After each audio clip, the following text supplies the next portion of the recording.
Hai semua, kali ini kita akan membahas sebuah topik menarik tentang bagaimana langkah strategis pemerintah Indonesia dalam melarang ekspor bahan mentah nikel membawa hasil positif yang signifikan dan mendapatkan banyak pujian.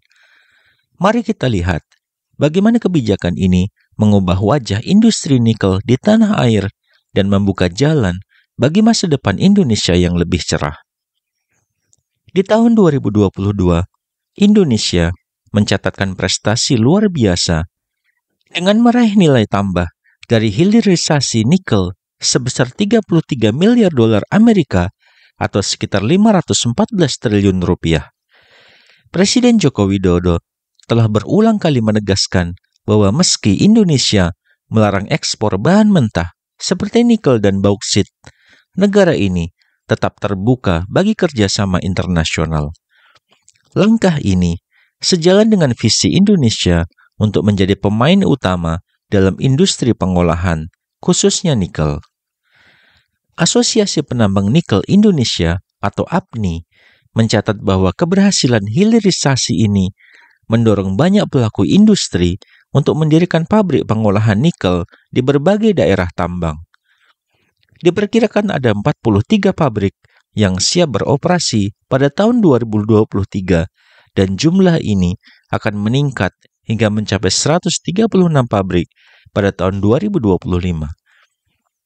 Sebelum adanya larangan ekspor biji nikel, nilai ekspor mineral logam Indonesia hanya sekitar 17 triliun rupiah. Setelah kebijakan larangan ekspor dan pembangunan fasilitas hilirisasi, nilai ekspor melonjak hingga 326 triliun rupiah pada tahun 2021. Peningkatan yang luar biasa hingga 19 kali lipat. Kebijakan hilirisasi ini tidak hanya meningkatkan nilai tambah ekonomi, tetapi juga menciptakan lapangan kerja baru dan memacu perkembangan industri terkait.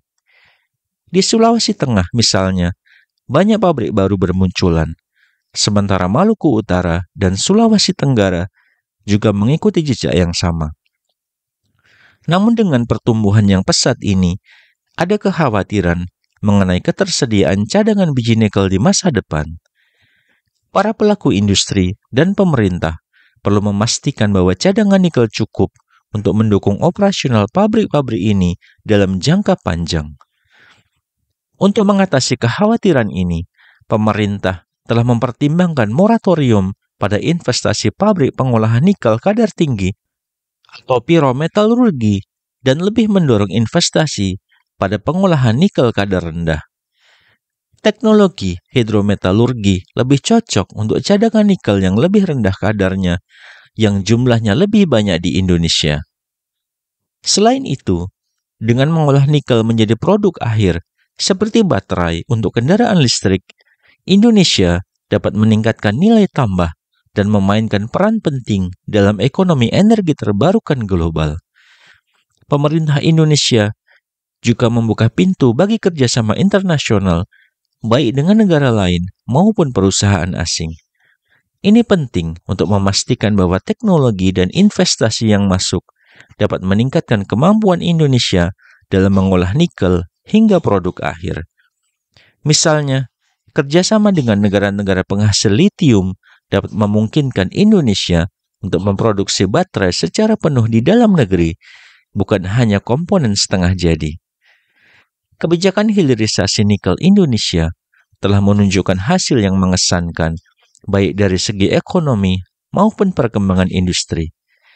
Dengan strategi yang tepat dan kerjasama yang erat antara pemerintah, pelaku industri, dan komunitas internasional, Indonesia siap untuk menjadi kekuatan utama dalam industri nikel global. Ini tidak hanya membawa keuntungan ekonomi, tetapi juga mendorong keberlanjutan dan kesejahteraan bagi masyarakat Indonesia. Jadi, bagaimana menurut kalian tentang kebijakan hilirisasi nikel ini? Apakah ini langkah yang tepat untuk masa depan ekonomi Indonesia? Berikan pendapat kalian di kolom komentar dan jangan lupa untuk like, subscribe, dan berbagi informasi ini kepada teman-teman kalian. Sampai jumpa di pembahasan menarik berikutnya.